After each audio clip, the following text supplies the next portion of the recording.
relance de l'économie, notamment de l'industrie, dont il a été incapable jusqu'à présent d'amorcer même le début. Et puis l'INSEE, mais enfin. Oui. Je ne sais pas les derniers chiffres de l'INSEE sur cette semaine. Et la France s'est jamais aussi bien portée que. C'est l'INSEE qui le dit, hein, c'est pas la moi. France s'est jamais aussi bien portée sur le plan économique. Hein, que par rapport à quand. Ah bah, regardez les chiffres de Non, mais c'est jamais aussi bien porté, c'est amusant. Mais non, monsieur.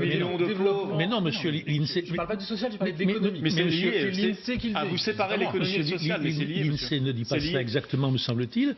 L'INSEE dit simplement qu'effectivement, grâce aux 10 milliards en partie, l'économie française se portera un petit peu mieux dans les mois qui viennent que dans d'autres pays européens. Non, parce qu'elle cite le nombre de créations d'emplois. Ah non, c'est précis. Le nombre de créations d'emplois et le nombre d'installations d'entreprises en France qui n'a jamais été aussi élevé que ces derniers mois. Vous m'avez interrompu.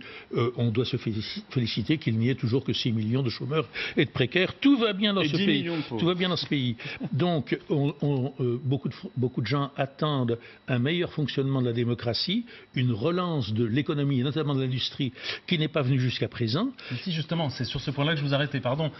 Je n'étais pas sur le nombre de pauvres, sur la relance de l'économie, qui est un préalable à l'emploi. Je croyais qu'il y avait... C'est ce que dit l'INSEE, en tout cas. Je croyais que la France souffrait d'un certain chômage un peu massif, et peut-être... Vous conviendrez que pour relancer, faire diminuer le chômage, il faut relancer l'économie. Il me semble que c'est ce que dit l'INSEE dans les chiffres de cette semaine, qui est un préalable au relancement. Et donc, pour relancer l'économie, puisqu'il n'y a plus d'argent, il faudrait évidemment recourir à l'emprunt.